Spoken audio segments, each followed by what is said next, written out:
নমস্কার, সকলকে স্বাগত আজকের এই সন্ধ্যাকালীন লাইভে। আজকের দিনটি আমার কাছে অনেক বড় বিশেষ দিন। আমি সমাজসেবা শুরু করি প্রায় 5 বছর আগে একটা সমাজসেবা সংস্থা দ্বারা। আমি তখন সমাজ সেবার উপরেই গুরুত্ব দিয়েছিলাম। তারপর আমি আস্তে আস্তে আসি, স্যারের সাথে পরিচয় হয়, দীপায়নদার সাথে পরিচয় হয়। তারপরে আমার মনে হয় যে গ্রামের বুকে, শহরের বুকে অনেকেই আমরা নেতাজি সম্পর্কে পড়ি, কিন্তু নেতাজি এবং স্বাধীনতা সংগ্রামী যারা রয়েছেন তাদের ইতিহাস সম্পর্কে আমরা অনেকেই জানি না। সেই ইতিহাসকে মানুষের কাছে নিয়ে যাওয়ার জন্য, সেই স্বাধীনতা সংগ্রামী তথা আমাদের ভগবানজি নেতাজি সুভাষচন্দ্র বসুর আদর্শে মানুষের সেবা করার জন্য, মানুষের পাশে দাঁড়ানোর জন্য ধর্ম বর্ণ নির্বিশেষে আমরা শুরু করি নেতাজি অনুগামী সমাজ।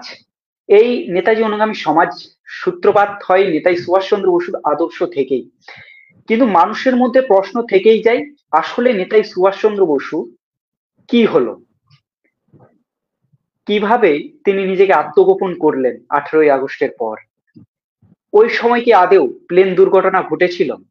এবং নেতাজি সুভাষচন্দ্র বসু এবং ভগবানজি দুইজন কি এক, না আলাদা আলাদা মানুষ? আজকে আমাদের সাথে উপস্থিত আছেন ডক্টর জয়ন্ত চৌধুরী মহাশয়, যিনি নেতাজি সুভাষচন্দ্র বসু সম্পর্কে পিএইচডি করেছেন। ওনার কাছে আমরা জেনে নেব যে এই 18ই আগস্ট এর ইতিহাস কি, এর সত্যতা কি। নমস্কার, জয় হিন্দ। তরুণ বন্ধু সুব্রত এবং আরো যে বন্ধুরা আছেন এবং ডক্টর দীপায়ন ফ্রন্টের বন্ধুরা, তাদের সঙ্গে দীর্ঘদিনের পরিচয় আমার, যারা দেখছেন যে সমস্ত দর্শক বন্ধুরা, সবাইকে আমার তরফ থেকে ভালোবাসা ও শ্রদ্ধা জানাই। নেতাজি অনুগামী সমাজের এই যে ভাবনা সুব্রতর মাথায় এসেছে, অত্যন্ত সাধুবাদযোগ্য। আর যদি সেবার কথা বলতে হয়, নেতাজি সুভাষচন্দ্র বসু বোধহয় সেবার প্রতীক। স্বামী বিবেকানন্দ বলতেন, দেশ জীবপ্রেম করে যেই জন সেই জন সেবিছে ঈশ্বর। আর সুভাষচন্দ্র তার বন্ধু মহলে একটু ঘুরিয়ে বলতেন, দেশপ্রেম করে যেই জন সেই জন সেবিছে ঈশ্বর। অর্থাৎ সেবা আমরা স্বামীজি নেতাজির মধ্যে দেখতে পাচ্ছি। যে প্রশ্নটা সুব্রত করেছে, 18ই আগস্ট বহু চর্চিত বিষয়। দর্শক বন্ধুদের বলি, বিভিন্ন সূত্র থেকে খবর পাওয়া যাচ্ছে যে বাতিল হয়ে যাওয়া 18ই আগস্টকে সামনে রেখে তথাকথিত মিথ্যা ছাইভস্য ভারতবর্ষে আনবার আগামী 23 জানুয়ারির আগে একটা বিরাট চক্রান্ত বিভিন্ন মহলে শুরু হয়েছে। প্রথমেই বলি, 18ই আগস্ট 1945 সালে মানুষ ইতিহাসে, মানবের ইতিহাসে পৃথিবীর কোথাও কোনো সামরিক অসামরিক বিমান ভেঙে পড়েনি, কোনো প্লেন ভেঙে পড়েনি 18ই August. Netaji Subhas Chandra Bose Anglo American ফোর্সকে ভুল পথে চালিত করতে তার এই প্ল্যানটা করেছিলেন এবং অত্যন্ত সার্থক হয়েছিলেন। আমরা দেখব যে দেশ জুড়ে, পৃথিবী জুড়ে, ব্যক্তিগত স্তরে, আন্তর্জাতিক স্তরে প্রায় 12টির ওপরে, 13-14টা ধরি, তদন্ত কমিটি, কমিশন, তদন্ত ব্যক্তিগত স্তরে, সরকারি স্তরে, এজেন্সি স্তরে হয়েছিল। মেজরিটি কমিশনই কিন্তু বলেছে যে এটা একটা সাজানো ব্যাপার এবং রাইট, যেমন রাইটের যে সিক্রেট কিছু চিঠি মুখার্জি কমিশনে এসেছিল, আমি মুখার্জি কমিশনের ডিপোনেন্ট হওয়ার সুবাদে অনেক নথিপত্র দেখার সুযোগ হয়েছে। সেই তাইওয়ান গভর্নমেন্টের রিপোর্ট থেকে শুরু করে আমরা দেখব রাইটস এর রিপোর্ট, ফিগিস রিপোর্ট, ফিন্স রিপোর্ট, ওয়েভেলস এর রিপোর্ট ইত্যাদি, মাউন্ট ব্যাটেনের রিপোর্ট। তা ব্রিটিশ গোয়েন্দারা, মার্কিন গোয়েন্দাদের অন্তর্তদন্তের বহু রিপোর্ট পাবলিক হয়ে গেছে এবং পৃথিবীর বহু গোয়েন্দা দপ্তর, বহু আর্কাইভ নিয়ম অনুযায়ী সেগুলো ডিক্লাসিফাই করেছে। আর মুখার্জি কমিশন সবগুলোই চলে এসেছিল। জাপানের যে কিছু গুরুত্বপূর্ণ ফাইল সেগুলো এসেছিল। তাতে একটাই সিদ্ধান্ত, it was the master reception plan of Subhas Chandra Bose. এটা কোট আনকোট, এই master reception plan of Subhas Chandra Bose, অর্থাৎ নেতাজি তাদের ভুল পথে চালিত করেছিলেন, সার্থকভাবে অন্তর্ধান করেছিলেন। এবং যেহেতু মুখার্জি কমিশন আমরা ছিলাম, অবশ্যই আমরা এবং জাস্টিস মুখার্জিও সঠিকভাবে তদন্ত করেছিলেন এবং যেটা বলেছিলেন আগে প্লেন দুর্ঘটনা হয়েছিল প্রমাণ করতে হবে, তারপরে ওই মিথ্যা ছাই ভস্যের গল্প। কিন্তু দুর্ভাগ্যের বিষয় যে একটা রাজনৈতিক দল সেই সময় তাদের উদ্দেশ্যে বসু পরিবারের কিছু অংশকে কাজে লাগিয়ে জাতীয় আন্তর্জাতিক নানা অভিসন্ধিমূলক কাজকে বাস্তবায়িত করবার লক্ষ্যে নেতাজির ওই মৃত্যুকে, বিমান দুর্ঘটনার মৃত্যুকে কোট আনকোট পার্মানেন্ট করবার জন্য উঠে পড়ে লেগেছিল। এবং ট্রান্সফার অফ পাওয়ারের যে চিঠিপত্রগুলো সম্পাদিত হয়ে বেরিয়েছে, বিশেষ করে ভলিউম 6 ট্রান্সফার অফ পাওয়ার, ওটা ভলিউম আছে আমার কাছে, তাতে দেখা যাচ্ছে যে তারা যথেষ্ট সন্দিহান এবং তারা জানতেন এয়ার ক্র্যাশটা মিথ্যা। এমনও তারা চিন্তা ভাবনা করছেন নেতাজি ফিরে এলে কি কি শাস্তি দেওয়া যায়, তাতে ধরা পড়লে তাকে কি করা যায়, সিসিলি আইল্যান্ডে বন্দি করা, ফাঁসি দেওয়া, যাবজ্জীবন ইত্যাদি। লাস্টের সিদ্ধান্ত এসছেন বোস যেখানে আছেন সেখানেই থাকুন। সুতরাং অজস্র প্রমাণ নথি এসছে। আর জওহরলাল নেহরুর আমলে শাহনাজ কমিটি 3 সদস্যের হয়েছিল। সেখানে এস.এন. মৈত্র আন্দামানের গভর্নর, শাহনাজ খান এক সময় নেতাজি অনুগত থাকলেও তিনি নেহরু অনুগত হয়ে গেছিলেন, তিনি কমিটির মেম্বার হয়েছিলেন। আর ছিলেন নেতাজির শেষদাদা সুরেশচন্দ্র বসু। নেতাজির শেষদাদা সুরেশচন্দ্র বসু সম্পূর্ণ দ্বিমত পোষণ করেছিলেন। তিনি বলেছিলেন এয়ার ক্র্যাশ হয়নি। তিনি সুন্দর একটি ডিসেন্টিয়েন্ট রিপোর্ট বই বার করেছেন, সেই বইটা হাতের কাছেই আছে। সেখানে ক্যাটেগরিক্যালি তিনি পার্সোনালি ছেপেছিলেন, সেই সময় ছেপে তিনি জওহরলাল নেহরু সরকারকেও দিয়েছিলেন। এবং সেখানে কিন্তু জওহরলাল নেহরু স্পষ্টভাবে নেতাজি শেষদাদা সুরেশচন্দ্র বসুকে বলেছিলেন যে তার কাছে, তাদের কাছে কোনো নেতাজির প্রিসাইসলি মৃত্যুর কোনো প্রমাণ নেই। এবং এই সত্ত্বেও সুরেশচন্দ্র বসুর রিপোর্ট অগ্রাহ্য হয়ে যায়, শাহনাজ কমিটি রিপোর্ট নেওয়া হয়। শাহনাজ কমিটি নিয়েও কিন্তু নেহেরু জানতেন সুভাষচন্দ্র বসু আছেন, ক্যাটেগরিক্যালি জানতেন সোভিয়েত রাশিয়ায় আছেন। তিনি যে চিঠি উত্তর দিয়েছেন, ক্লেমেন্ট ডাটলিকে লিখেছেন যে ইয়োর ওয়ার ক্রিমিনাল সুভাষচন্দ্র বোসকে সোভিয়েত রাশিয়া রাজনৈতিক আশ্রয় দিয়ে বিশ্বাসঘাতকতা করেছে। এটা ব্রিটেনের প্রধানমন্ত্রীকে কে জানাচ্ছেন? না, সুভাষচন্দ্র বসুর একদা বন্ধু জওহরলাল নেহরু। সেই জওহরলাল নেহরু কিন্তু তার ওই ভুলে ভরা শাহনাজ কমিটি রিপোর্ট বাতিল হয়ে যায়। জনমতের চাপে তার কন্যা ইন্দিরা গান্ধীর আমলে আবার খোসলা কমিশন করা হয়। 70 সালে খোসলা কমিশন যখন করা হয়, সেই খোসলা ইন্দিরা গান্ধীর জীবনী লিখেছেন, সেন্সর বোর্ডে ছিলেন, নানা কমিশনের মাথায় ছিলেন। তিনি তো সেই একই তথ্য দিলেন, তথ্য বলবো না, তিনি একই মিথ্যাচার করলেন যে 8ই আগস্ট তিনি সুভাষচন্দ্র বসু মারা গেছেন, এবং লিখেছেন যদি ওই ছাই নেতাজির হয়, যদি, তাহলে ভারতে নিয়ে আসা উচিত, এই ধরনের মন্তব্য। এবং সেখানে নেতাজির বিরুদ্ধে কিছু উৎসাহমূলক কথা বলেছিলেন। পরবর্তীকালে আইন আদালতের ধাক্কায় খোসলা কমিশনকেও কিন্তু জিডি খোসলাকে ক্ষমা চাইতে হয়েছিল আদালতের কাছে। এরপরে বহু গঙ্গা যমুনা দিয়ে বহু জল গড়িয়ে গেছে। পরবর্তীকালে দেখবো রাজস্থান হাইকোর্ট একটা মামলা, কলকাতা বিধানসভা সর্বদলীয় প্রস্তাব, উড়িষ্যা বিধানসভা সর্বদলীয় প্রস্তাব, এবং আইনের নির্দেশে গঠিত হয়েছিল জাস্টিস মুখার্জি কমিশন। এই জাস্টিস মুখার্জি কমিশন অত্যন্ত দৃঢ়তার সঙ্গে কাজ করেছেন। তাদের সঙ্গে পদে পদে অসহযোগিতা হয়েছে ওই সময়। বিশেষ করে নেতাজির জন্ম শতবর্ষে একটা ছাই আনার বিরাট পরিকল্পনা হয়েছিল, নানা কারণে ভেস্তে গেছে, সেটা দীর্ঘ কথা। পরবর্তীকালে দেখবো মুখার্জি কমিশনকে 6 মাস করে এক্সটেনশন দেওয়া হতো, অনেক সীমাবদ্ধতার মধ্যে কাজ করেছেন। কিন্তু জাস্টিস মুখার্জি ক্যাটেগরিক্যালি যে কথাগুলো লিখেছেন, যে তথ্য দিয়েছেন, সেটা 8ই আগস্ট কোনো বিমান দুর্ঘটনা ঘটেনি, স্বাভাবিকভাবেই ওই চিতাভস্য নেতাজি হতে পারে না। এবং 72 বছর গড় আয়ু, এই হিসেবে তথ্য প্রমাণ ছাড়াই মুখার্জি রিপোর্টে লিখেছিলেন সুভাষচন্দ্র বসু মৃত।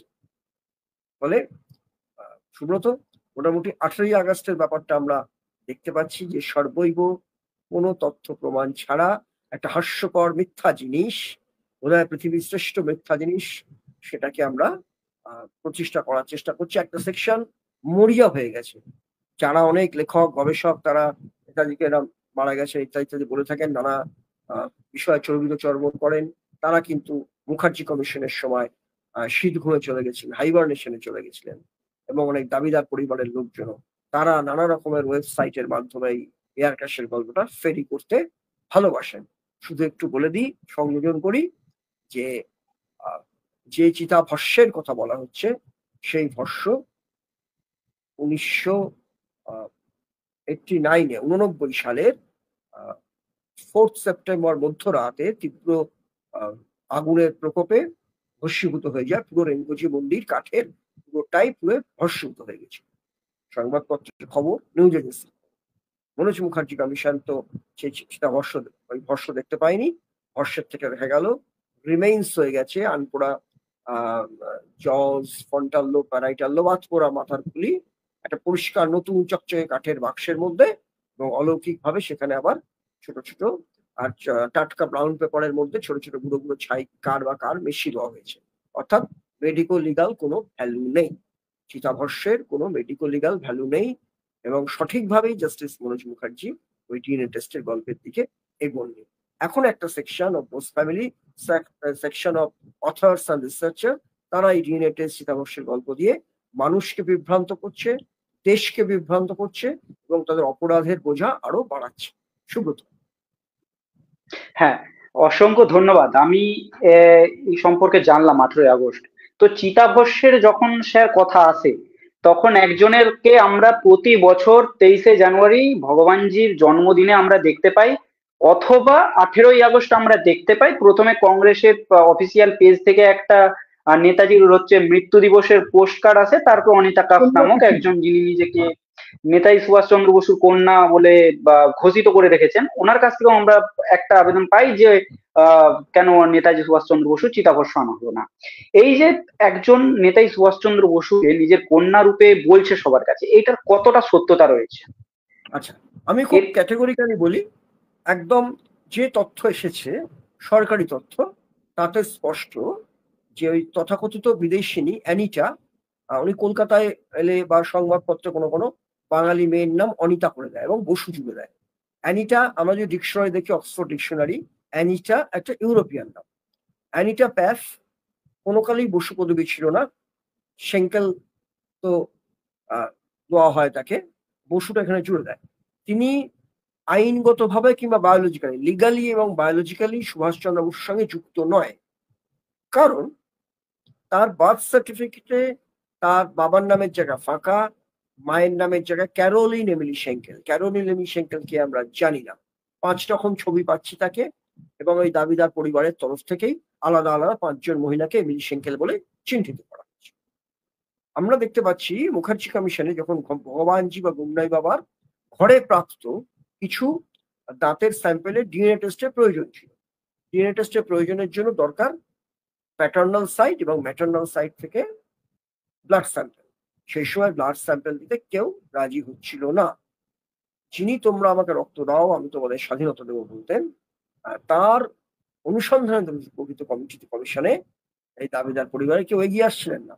সে অনেক কাহিনী, ঘরে বাইরে চাপের মতো মুখার্জি কমিশন পড়েছিল। আলটিমেট একটি এফিডেভিট আসে, অমিয়নাথ বসুর বড় ছেলে হামবুর্গ থেকে সূর্যকুমার বোস মুখার্জি কমিশন একটি অনলাইন পিটিশন পাঠায়, এফিডেভিট পাঠায়। সেখানে ক্যাটেগরিক্যালি মেনশন করেছেন ওই অ্যানিটা প্যাফের যেন ব্লাড স্যাম্পেল নেওয়া না হয়, কারণ তার সুভাষচন্দ্র বসুর সঙ্গে মিলবে না বা ঐয়াসির সঙ্গে মিলবে না। এটা একটা অফিসিয়াল ডকুমেন্ট মুখার্জি কমিশনে। আর বলি, মুখার্জি কমিশনে বহু তথ্য এসেছিল, কিছু তো আমরা দেখেছি যে ডিক্লাসিফাইড হয়েছে, আছে, দিল্লি ন্যাশনাল আর্কাইভেও গেছে, কমিশনের রিপোর্ট গুলো পাবলিক হয়ে গেছে 3টে ফলেও। কিন্তু তার মধ্যে প্রসিডিংস যেগুলো আছে, আমরা যারা কমিশনে ছিলাম কারুর কারুর কাছে এই প্রসিডিংস গুলো আছে। প্রসিডিংস মানে ইন ক্যামেরা যে প্রসিডিংস গুলো হয়েছিল, অর্থাৎ ঘরের মধ্যে, সেখানে ক্যামেরা রাখা যায় না, তার মধ্যে প্রশ্ন উত্তর, কনফেশন বক্সে সাক্ষ্য নেওয়া হয়েছিল সাক্ষীদের, সেই যে হুবহু বক্তব্যগুলো কপি করা হয়েছিল সেগুলো আছে। এছাড়া মুখার্জি কমিশনের পিটিশনার হিসেবে থাকায় এবং ঘনিষ্ঠ থাকায়, তাদের কাজকর্মের সঙ্গে যুক্ত থাকায় mister P K Sengupta, Manoj Mukherjee, চিত্ত মুখোপাধ্যায়, চিত্ত কাকু বলতাম, উনি পড়ার কাকু, উনিও পোস্টমাস্টার ছিলেন ইত্যাদি নানা তথ্য সরকারি এবং অফিসিয়াল আনঅফিসিয়াল আমরা পেয়েছিলাম, এবং তাতে বহু ভগবানজি সম্পর্কে এমন অনেক তথ্য আছে এখনো সামনে বেরোয়নি। বহুজন বইপত্র লিখেছে, বহু কিছু হয়েছে, কিন্তু ভগবানজির পূর্ণ মূল্যায়ন বা সম্পূর্ণ ব্যাপারটা সামনে আসেনি। ইচ্ছা আছে আগামী দিনে সেগুলো তুলে ধরা। কিন্তু যেটা অত্যন্ত বলার, এই অ্যানিটা প্যাফ, যিনি বায়োলজিক্যালি লিগালি কেউ যুক্ত নন, সম্পূর্ণভাবে প্রথমে বলা হয়েছিল নেতাজির মেয়ে ছেলে 8 বছরের ছেলে আছে। শরৎ বসু ইউরোপে যান দেখতে, ইউরোপে গিয়ে থেকে ফিরে এসে ইউরোপে গিয়ে ওই এমিলি সেঙ্কেল অনিতাদের সঙ্গে ছবি টবি তোলা হয়েছিল। নেতাজির পুত্র কন্যা কয়েকজন ছিলেন। দেখা গেছে যে তিনি এয়ারপোর্টে নেমে খুব ক্ষুব্ধ হয়েছিলেন এবং বাড়ি ফিরেও তিনি বলেছিলেন তিনি প্রবঞ্চিত হয়েছেন। প্রবঞ্চিত অর্থ যে সত্যনারায়ণ বক্সী ছিলেন পুরোহিত এবং বন্ধু পণ্ডিত অশোকনাথ শাস্ত্রী তার সেই সাক্ষী সেই ঘটনার, তারপরে অসীম কৃষ্ণ সাহা, এরা সব ছিলেন। বসুমতীতে একটি হেডলাইন ছিল যে নেতাজির বিরুদ্ধে কুৎসা প্রচার বন্ধ করুন সত্যনারায়ণ বক্সীর নামে। সত্যনারায়ণ বক্সী অত্যন্ত close associate of Subhas Chandra Bose, Deshbandhu Chittaranjan Das and Sarat Bose, এদের সবার সঙ্গে তার যোগাযোগ ছিল, ঘনিষ্ঠতা ছিল। ফলে এটা যতদিন শরৎ বোস ছিলেন, এবং প্রথম সানমার্ক পত্রিকায় বেরোয় 8 বছরের ছেলে আছে 49-এ।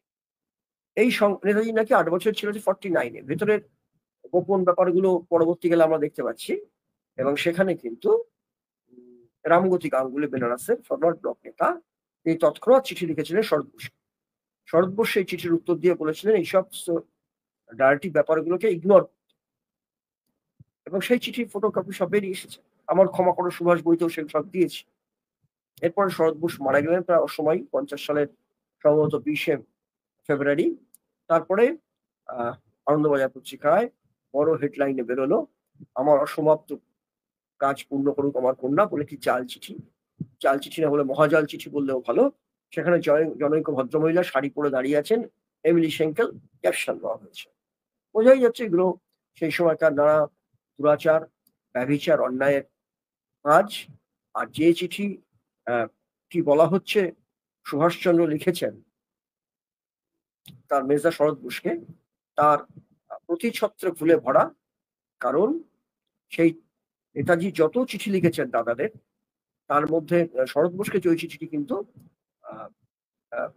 মানে সবই চিঠি ইংলিশে লিখেছেন, অন্য দাদাদের অবশ্য বাংলায় লিখেছেন পেয়েছি, কিন্তু সুভাষ শরৎ বোসকে ইংলিশে লিখেছেন সব চিঠি। ওই বাংলা চিঠিতে যে কথাগুলি বলা হয়েছে যে পরম পূজনীয় মেজদাদা, আমি পুনরায় বিপদের কথা রওনা হইতেছি, হয়তো পথের শেষ দেখিব না, আমি এখানে বিবাহ করিয়েছি, আমার কন্যা হইয়াছে, সারা জীবন আমাকে যেমন দেখিয়াছেন ইহাদের দেখিবেন, ইত্যাদি ইত্যাদি। তাতে দেখা যায় তোমার সুভাষ, দাদাদের আপনি করে কথা বলতেন সুভাষচন্দ্র বসু, তোমার সুভাষ। 8ই ডেডলাইন আছে বার্লিন 8ই ফেব্রুয়ারি, কিন্তু অনুসন্ধান কিয়েল বন্দর থেকে উনি যাননি, 8ই ফেব্রুয়ারি হবে না, সেটা তো আছেই। এছাড়া আমরা দেখতে পাবো যে ওই চিঠির মধ্যে অসংখ্য ভুল আছে। আমি ক্ষমা করার সুভাষের ক্যাটেগরিক্যালি দেখেছি 4বার ভুল হয়েছে। লাস্টে কম্পিউটারাইজড খুব ভালো করে নেতাজি ভবনে হিন্দি বাংলা ইংরাজি করে টাঙিয়ে রাখা হয়েছে, হাজার হাজার লোক প্রতিদিন দেখছে। ওই চিঠিতে যদি আমরা মোবাইলেও স্ক্যান দিয়ে দেখি যে তোমার সুভাষ 2 রকমের সই হয়েছে। একটা চিঠি কখনো এরকম ভাবে হতে পারে না, একটা চিঠি একই রকমের। আর সবচেয়ে বড় কথা, ভগবানজি বা বুমনাই বাবা তিনিও কিন্তু এই দিক নির্দেশ করেছেন। তিনি কিন্তু সরাসরি বলেছিলেন চিঠি জাল। পরবর্তীকালে অনুসন্ধান করে দেখেছি হ্যাঁ, জাল নয় মহাজাল, জাল করা হয়েছে জাল চিঠি, আবার জাল চিঠির আরো সংশোধন করা হয়েছে বানান, আবার দেখা যাচ্ছে বানান ভুল রয়ে গেছে। ফলে এই চিঠির উপর ভিত্তি করে আর ওই মিথ্যে বার্থ সার্টিফিকেটের উপর ভিত্তি করে দেখা গেছে দাবিদার পরিবারের কেউ কেউ জওহরলালের কাছে দাবি তুলেছেন এমিলি সেঙ্কেল জনৈকা বিদেশিনী, স্টেনোগ্রাফার সুভাষচন্দ্র বসু। কোন এমিলি সেঙ্কেল আমরা জানি না, কার জন্য দাবি করা হলো যে এমিলি সেঙ্কেলকে যেন ভারতীয় নাগরিকত্ব দেওয়া হয়। আর ভগবানজির সঙ্গে অত্যন্ত ঘনিষ্ঠ যোগাযোগ আমরা তথ্য জেনে আসছি। আর যে 18ই আগস্টের কথা বললাম, সেটা হচ্ছে 18ই আগস্টে যে প্লেন ভেঙে পড়েছে বলে আমরা উইকিপিডিয়ায় দেখি, এমনকি জাপানের ইন্টারিম রিপোর্ট, ফাইনাল রিপোর্ট, যেহেতু জওহরলাল নেহরু আগেই পেয়ে গেছিলেন, সেই রিপোর্টে কিন্তু যে মডেল বলা হচ্ছে সেই মডেলের মিল নেই। আজাদ হিন্দের নিজস্ব একটা প্লেন ছিল, সে প্লেনের কোনো খবর নেই। একজন মানুষ 18ই আগস্ট যদি মারা যান, তার মৃত্যুর কারণ একটা হবে, ডেথ সার্টিফিকেট একটা হবে, মৃত্যুর সময় একটা হবে, কিন্তু নেতাজির ক্ষেত্রে সবটাই আলাদা। 19 তারিখে একজন সেনাবাহিনীর 22 বছরের ইচিরো অকুরা মারা গেছে, তার সম্পর্কে রিপোর্ট আছে। সেটাকেই চালানো হয় বিভিন্ন রিপোর্টে নেতাজি সুভাষচন্দ্র বসুর মৃত্যু বলে। ফলে এটা একটা বাচ্চা ছেলেও বুঝতে পারবে অলিক ব্যাপার, কিন্তু এটা সবচেয়ে রহস্যময় যেটা, কে বা কারা ওই ছাইয়ের মধ্যে মেশালো, কাঠের বাক্সে পুনর্নির্মাণ করলো ছাইকে, এবং কারা এত আগ্রহী আজীবন লড়ে যাচ্ছেন ওই হর্ষের জন্য। সুব্রত। অসংখ্য ধন্যবাদ। আজ আমি অনেক কিছু জানতে পারলাম। মানে মানুষের শিক্ষার কোনো শেষ নেই যা হয়, আপনার কাছে আমি অনেক কিছু শিখে আসছি। আমরা বারবার ভগবানজি বলছি এবং নেতাজি সুভাষচন্দ্র বসুর সাথে আমরা ভগবানজির সাথে তুলনা করি। আমরা কোন কোন জিনিস দেখে আমরা 100% বিশ্বাস করব যে ভগবানজি ছিলেন আমাদের নেতাজি সুভাষচন্দ্র বসু? হ্যাঁ, প্রথমেই বলি ভগবানজি যেটা খুব মিডিয়ায় বা সামনে এসেছে, 63 পরে নৈমিষারণ্যে থাকছেন বা উত্তর ভারতে থাকছেন, ব্যাপারটা ঠিক এরম নয়। স্টালিন জামানার পরে পরেই কিন্তু নেতাজি সন্ন্যাসী বেশেই ভারতবর্ষে ঢুকেছিলেন, এবং সেখানে একাধিক নাম পাওয়া যাচ্ছে। যেটা আমরা দেখতে পাচ্ছি, উনি প্রথম কৈশোরের জীবনে যখন গৃহত্যাগ করেছিলেন, বন্ধুদের কাছে চিঠি লিখতেন, সুভাষের পরিবর্তে শারদানন্দ লিখতেন। আর নেতাজি সারা জীবনে আমরা জানতে পাচ্ছি তিনি 11 বার গেরুয়া ধারণ, 11 না, 7 বার গেরুয়া ধারণ করেছেন বিভিন্ন সময়। যদিও মনের ভিতর থেকেই তার গেরুয়া ধারণের দরকার পড়ে না, কিন্তু ভেতর থেকেই তিনি গৈরিক সন্ন্যাসী। আমরা দেখব যে সুভাষচন্দ্র বসু সে মান্দালয় জেল থেকে যখন ফিরছেন, তখনও গেরুয়া ধারণ, শান্তিপুরে গঙ্গার জলে গেরুয়া ধারণ করেছে বিভিন্ন সময়। বিভিন্ন প্রত্যক্ষদর্শীদের সাক্ষ্যে আমরা পাচ্ছি। আমি এগুলো বোধহয় সন্ন্যাসী দেশনায়ক সুভাষ বইতে এগুলোকে ইনক্লুড করেছি ডেট তারিখ পরে এগুলো দিয়ে। যাই হোক, তা উনি 1959 সালে উত্তরবঙ্গের একটা স্ট্র্যাটেজিক পজিশন শৌলবাড়ি আশ্রম, যেটা নিয়ে অনেকে বিতর্ক তোলেন, এই শৌলবাড়ি আশ্রমটা নেহেরু সাজানো না কার সাজানো, কেউ প্রমাণ দিতে পারেনি। সেখানে আমরা দেখতে পাবো 60 সালে যে রহস্যময় সাধু এবং একাধিক তার ডামি আছে, বিরাট এলাকা যেখানে খুব ডিসিপ্লিন ওয়েতে বহু মানুষ আছেন, আজাদ হিন্দের লোকজন আছেন, নেতাজির পূর্ব পরিচিত আগের মানুষজন আছেন। সেখানে অখণ্ড ভারতের মানচিত্র আছে, যেখানে ছোট ছোট বাচ্চারা পড়াশুনো করে, তাদের প্রার্থনা মন্ত্র হচ্ছে ওং বুদ্ধায় নম, ওং খ্রিস্টায় নম, ওং কৃষ্ণায় নম, ওং মোহাম্মদায় নম, এই ধরনের। সেখানে অদ্ভুত ব্যাপার, এবং ওয়েল ডিসিপ্লিন চাষবাস হচ্ছে, যেন দেশের মধ্যে একটা দেশ, যেখানে ঢুকতে গেলে কঠোর নিয়ম কানুন, চারদিকে সশস্ত্র প্রহরী আছে সেই আশ্রমের নিজস্ব। সেই আশ্রমের প্রতিষ্ঠাতা শ্রীমৎ সদানন্দ মহারাজকে সবাই দেখতে পায় না, এবং কেউ কেউ বিভিন্ন সময় যারা প্রত্যক্ষদর্শী ছিলেন, আমি কয়েকজনের সঙ্গে মিট করেছি, তারা বলেছেন এক রকম চেহারার বর্ণনা দিয়েছেন। এবং ওই কলকাতার 1 নম্বর কবির রোডে 3 জন সাধু তো আসতেন সদানন্দ। মূল সাধু অনেকের সঙ্গে সাক্ষাৎ করেছেন, সেই সময় কিন্তু কোনো আইবি টাইবি কিছু ছিল না, এবং নেতা সদানন্দজি বারবার বলতেন, আমি সুভাষচন্দ্র বসু নই, it is my experiment.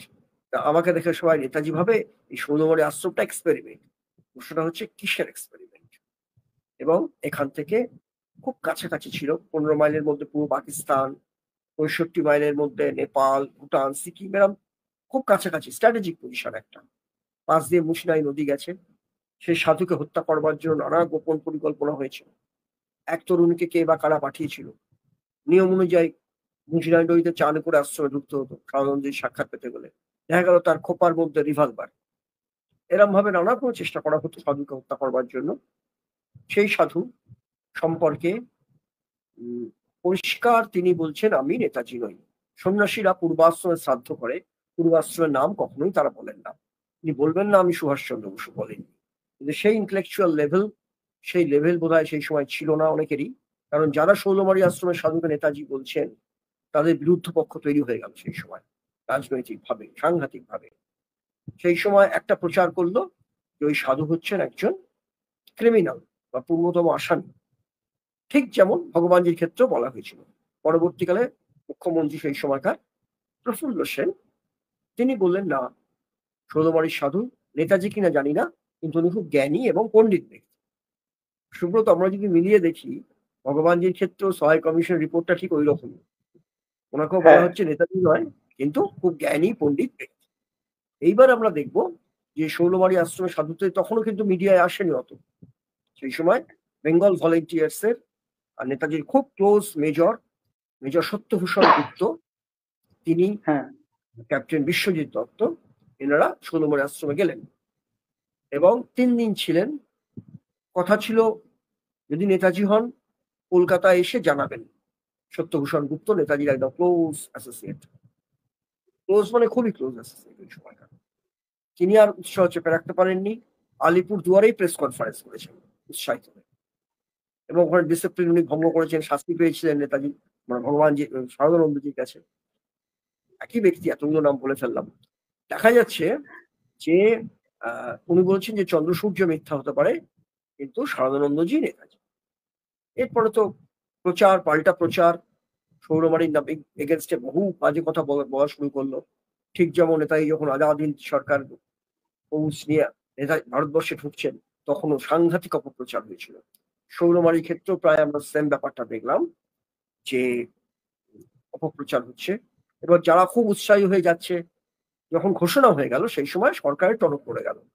Jawaharlal Nehru গোপনে মধু ঘোষকে পাঠাচ্ছেন, সুভাষচন্দ্রের পরিচিত, আরো অনেককে পাঠাচ্ছেন, খোঁজ খবর চলছে, আইবিরা যাচ্ছেন। আমার ঘনিষ্ঠ আইবি যিনি ছিলেন ডেপুটি ডিরেক্টর হিসেবে রিটায়ার করেছেন, তিনিও সাক্ষাৎকারে বলছেন যে আমাদের কাছে ক্যামেরা দিয়ে পাঠানো হয়েছিল, বিভিন্ন সময় বিভিন্ন রকমের সাধুকে আমরা দেখেছি, একজনকে উপস্থিত থাকতেন না। শুধু তাই না, সেখানে আমরা দেখব যে শৌলমারি আশ্রমে কঠোর নিয়ম শৃঙ্খলা রয়েছে এবং আইবি তৎপরতা দেখা গেল। ৬২ সালের ফেব্রুয়ারি ডিক্লারেশনের পরে, ফেব্রুয়ারিতে মেজর সত্যভূষণ গুপ্ত এবং বিশ্বজিৎ দত্ত যখন ডিক্লেয়ার করলেন, তারপরেই কিন্তু নড়ে চড়ে বসে। তারপরে যত আমরা আইবি রিপোর্ট এবং অনেক গবেষক, অনেক লেখক ওই ডিক্লাসিফাইড ওই ডকুমেন্ট গুলো দেখে বলেন যে উনি নেতাজি নন, জিতেন মুখার্জি ইত্যাদি। হ্যাঁ, জিতেন চক্রবর্তী ছিলেন ওখানে, আরো অনেকে ছিলেন, নেতাজি ডামি ছিল একাধিক। এবং উনি বারবার বলছেন আমরা এক্সপেরিমেন্ট। যার জন্য আমরা ওই মহামানবর্ষ বইতে আমরা দেখবো গুমনাই বাবা ভগবানজি বলছেন যদি নেতাজিকে সত্যি দেশ ভালোবাসতো তাহলে ষোলমারি পর্বেই দপ করে আগুন জ্বলে উঠত। অর্থাৎ নেতাজি স্বনামে নয়, তার আসল যে সন্ন্যাসী পরিচয়ে বাংলার মাটি থেকে প্রকট হতে চেয়েছিলেন। তিনি বলেছিলেন, নেহেরুকে ডেকেছেন, বাসন্তী দেবীকে ডাকছি, বাসন্তী দেবী বৃদ্ধা হয়ে গেছিলেন, তাকে অনেক ভুল বোঝানো হয়েছিল। বিধান রায়, রাধাকৃষ্ণন সবাইকে ডাকছেন, তারা এসে যাক, আমি দেখে যাক আশ্রমে এসে আমি নেতাজি। যখন তাকে প্রশ্ন করা হয় যে আপনি এমন কি ব্যক্তি যাতে রাষ্ট্রপতি আসবে, প্রধানমন্ত্রী আসবে, মুখ্যমন্ত্রী আসবে, সদানন্দজি বলছে ইয়েস, আলবাত আসবে। তারপর নির্দিষ্ট টাইমে যখন এলো না, উনি বলেছেন এদের জন্য আমার দরজা চিরদিনের জন্য বন্ধ হয়ে গেল। সেই আশ্রমে যেতে গেলে ছোট পাসপোর্ট সাইজের ছবি লাগতো, ফর্ম ফিল আপ করতে হতো। দেখা গেল উত্তমচাঁদ মালহোত্রাকে ডাকা হয়েছে, সেই ৪৭ দিন যার ঘরে ছিলেন কাবুলে উত্তমচাঁদ মালহোত্রা। আর নেতাজির সিক্রেট সার্ভিসের ডক্টর পবিত্র মোহন রায়, সিক্রেট সার্ভিসের পবিত্র মোহন রায় ২.৫ দিন ছিলেন ইন্টেলিজেন্স অফিসার, তার সঙ্গে বাংলায় কথা বলছেন। আর উত্তমচাঁদ মালহোত্রা বলছেন যে আমার সঙ্গে হিন্দিতে কথা বলছেন, কিন্তু মিস্টার ডক্টর রায়ের সঙ্গে বাংলায় কথা বলছে, উচ্চস্বরে হাসছেন। এবং পরবর্তী উত্তমচাঁদ মালহোত্রা প্রথম দিকে বুঝতে পারেননি, পরে বলেছেন আমার মহা ভুল হয়ে গেছেন, ষোলমারির সাধুই নেতাজি। পরে তো ওনার পরে মামলা মকদ্দমা চেপে বসেছিল, একদম সর্বশান্ত হয়ে গেছিল উত্তমচাঁদ মালহোত্রা। অন্যদিকে পবিত্র মোহন রায় অবশ্যই বাইরে বলেছিলেন যে নেতাজি সুভাষচন্দ্র বসু উনি নন। স্ট্র্যাটেজিগত ভাবেই বলেছিলেন, কারণ আমরা জানি যদি বহু লোক যুক্ত, একজন ইন্টেলিজেন্স অফিসার ২.৫ ঘন্টায় চিনতে পারবে তার সুপ্রিম কমান্ডারকে, ২.৫ দিন সেই আশ্রমে থাকতে হতো না। এটা খুব কমন সেন্স।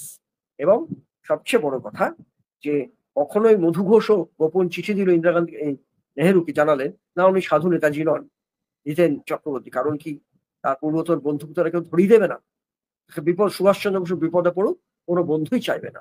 এই সাধারণ বুদ্ধিটা কিন্তু অনেকেই খেলান না। তারা বলেন এরা তো বলেছেন না, উনি তো বলছেন না, কেন পবিত্র মন রায় তার ছেলেদেরকে বলবেন কেন যে সুভাষচন্দ্র বসু ওখানে আছেন? এরা তো মন্ত্রগুপ্তির শপথ নিয়েছেন। কিন্তু মিসিং লিঙ্কটা আমরা পাচ্ছি ভগবানজি। পরবর্তীকালে আমরা জানি যে ডামি সাধু ছিলেন। ৭৬ সালে, এই ৬৬ সালে শৈলবাড়ি ছেড়ে চলে গেলেন দেরাদুনে, এবং ৭৭ সালের এপ্রিলে মারা গেলেন। কোন সাধু মারা গেলেন? শরদানন্দজি। যে শরদানন্দজি প্রকাশ্যে ঘুরে বেড়ান, ডামি, একাধিক ডামির মধ্যে একজন। এবার গুমনামি হয়ে গেলেন কেন? উনি তো চেষ্টা করেছিলেন বাংলার মাটি থেকে বেরোতে। সেদিন তো নেতাজিকে সুযোগ দেওয়া হয়নি, তাকে বঞ্চিত করা হয়েছিল। তিনি বলেছিলেন চিরদিনের জন্য বন্ধ হয়ে গেল। এবং সেই সময়ই চেষ্টা করে ৭৭ সাল, এই ৬০ সালের ডিসেম্বরে জওহরলালের কন্যাকে, সাজানো কন্যাকে নিয়ে আসেন। তাদের উদ্দেশ্য ছিল এক ঢিলে দুই পাখি মারা। হয়তো নেতাজি প্রোটেস্ট করতে পারেন, যেখানেই থাকুন, বেঁচে থাকুন। তাদের কাছে এই খবরটা ছিল নেতাজি ইন্ডিয়ায় ঢুকেছে। ফলে সে চেষ্টা ব্যর্থ হয়েছে তাদের। কিন্তু শৌলমারী সদানন্দজি গুমনামি হয়ে গেলেন। এটাই আমাদের কাছে খুব কষ্টের এবং বেদনা। এবং সেখানে আমরা জানি লিমিটেড লোকজন যাচ্ছেন। আর নেতাজির যে স্ট্র্যাটেজি আমরা যদি জানি, যে কখনোই আগের সঙ্গে পরের চেনের শিকলগুলো যেমন থাকে, কোনো একটা চেন ধরা পড়ে গেলে পরের চেন ধরা পড়বে না, এরকম সিস্টেমেটিক হতে থাকে। কোনো স্ট্র্যাটেজিটা তাই ছিল বিভিন্ন সময়। ফলে শৌলমারী ফেজের লোকজনকে আমরা ভগবানজির ফেজে দেখতে পাচ্ছি না। তার মূল সবাইকে পাচ্ছি না, পবিত্র মন রায়কে পাচ্ছি।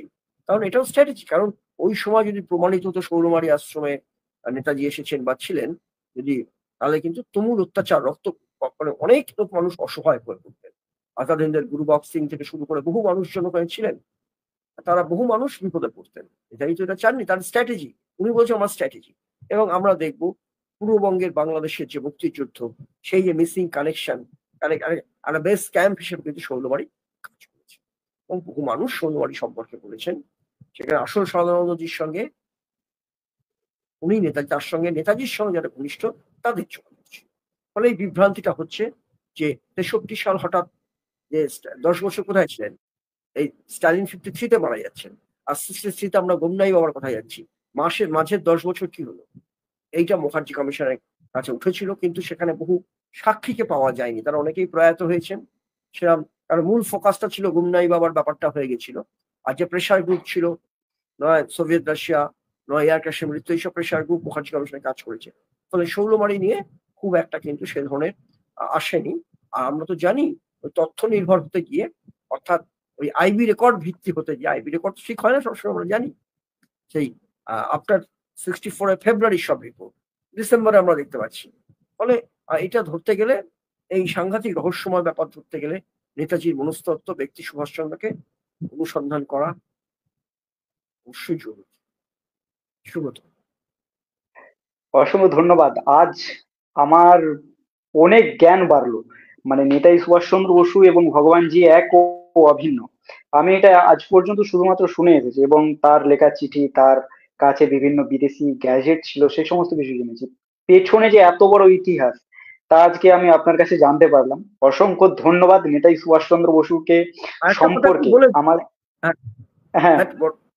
একটা কথা বলি, ভগবানজি সম্পর্কে কিছু বলা হয় কথা তো। ভগবানজি কিন্তু ক্যাটেগরিক্যালি বলেছেন, যেমন চিঠি জাল। ভগবানজি কিন্তু অনেকে বলেন, মানে পেশেন্টকে না দেখেই অনেকে সার্টিফিকেট করে দেন ভগবানজি নাকি মাথা খারাপ হয়ে গেছিল রুশিয়ালে থাকা। সম্পূর্ণ মিথ্যা।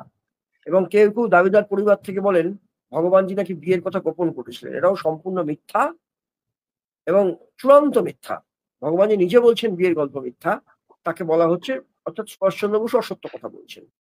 আর একটি কথা, যে হাতের লেখার ব্যাপারে অনেক কথা বলা হয়, মুখার্জি কমিশনে যে ৩টে ফেজে হয়েছিল, তার মধ্যে যেটা অধ্যাপক বি লালের যে সিক্রেট ৩টে রিপোর্ট একদম খামে করে দিয়েছিলেন, অনেক ভিভিডলি, অনেক সাইন্টিফিক্যালি সিবিআই এর প্রাক্তন ডিরেক্টর প্রিন্সিপাল ডক্টর বি লাল করেছিলেন। তাতে কিন্তু স্পষ্ট, ক্যাটেগরিক্যালি খালি চোখে বোঝা যাচ্ছে যে কোশ্চেন ডকুমেন্ট, অর্থাৎ নেতাজির কিনা জানবার জন্য ভগবানজির হাতের লেখা, এবং অ্যাডমিটেড ডকুমেন্ট সুভাষচন্দ্র বসুর লেখা এক। সুব্রত। হ্যাঁ, একদম। অসংখ্য ধন্যবাদ। এই নামগুলো জানা আমাদের পক্ষে খুব দরকার ছিল। আমরা যুব সমাজ, আমরা একটা লড়াই নেমেছি, এবং এই লড়াইটা মানুষের পাশে থাকার সাথে সাথে নেতাজি এবং হারিয়ে যাওয়া স্বাধীনতা সংগ্রামীদের ইতিহাস মানুষের কাছে তুলে ধরা। আমরা সেই লক্ষ্য পূরণ একদিন ঠিক করবই। অসংখ্য ধন্যবাদ স্যার আপনাকে আমাদের সাথে যুক্ত হওয়ার জন্য।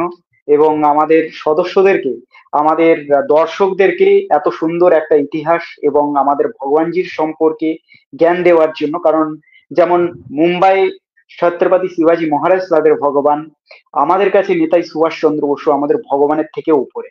কারণ আমরা আছি আজকে স্বাধীনভাবে বাঁচতে পারছি শুধুমাত্র ওই মানুষটার জন্য, যে নিজের মায়ের মৃত্যুতেও নিজের বাড়িতে আসেনি, দেশ স্বাধীনতার জন্য সৈন্য তৈরি করতে ব্যস্ত ছিলেন। অসংখ্য ধন্যবাদ স্যার আপনাকে। এবং তোমরা ভালো থেকো, তোমাদের অভিনন্দন, তোমাদের এই যাত্রা আজকে শুভ যাত্রা শুরু হোক। ছোট থেকেই আস্তে আস্তে বড় হয়। স্বপ্ন আমাদের দেখতেই হবে। নেতাজি আমাদের শিখিয়েছিলেন, তিনি নিজেই বলেছেন তিনি জন্ম থেকে আশাবাদী, অলওয়েজ অপটিমিস্ট, কোন সময় ভেঙে পড়েননি। সুতরাং তোমরা খালি একটাই লক্ষ্য রাখবে, নেতাজি নিয়ে অপপ্রচার, নেতাজির চরিত্র হনন, উৎসাহ, তার ছাই আনা, এইসব বিষয়গুলো যেন কখনো সামনে চলে না আসে। তোমরা সততার সঙ্গে কাজ করো, বলিষ্ঠভাবে কাজ করো নেতাজি, আর সৌজন্য, ভদ্রতা, এগুলো বজায় রাখতে হবে। কারণ এটা আমাদের নেতাজি শিক্ষা দিয়েছেন। যার জন্য দেশ ত্যাগ করতে হয়েছিল, চলে যেতে হয়েছিল, তাকে কিন্তু ফাদার অফ দি নেশন বলেছিলেন। বলে ভদ্রতা, সৌজন্যতা নেতাজি আমাদের শিখিয়েছেন। তোমাদের এই তরুণ বন্ধুদের এই সুন্দর নামকরণ হয়েছে নেতাজি অনুরাগী সমাজ, খুব বড়ভাবে ছড়িয়ে পড়ুক, এটা আমার একান্ত প্রার্থনা রইল। কোনো সুবিধা অসুবিধা হলে আমি নিশ্চয়ই তথ্য দিয়ে সাহায্য করব। খুব ভালো থেকো, আর তোমরা নিজেদের মধ্যে সম্বোধন করবে অসংখ্য ধন্যবাদ। জয় হিন্দ বলে, কেমন? ওরা আমরা পরস্পর সম্বোধন করবো নেতাজি অনুরাগী সবাই। জয় হিন্দ। আজকে শেষ করছি। জয় হিন্দ। জয় জয় হিন্দ। শুভরাত্রি। জয়।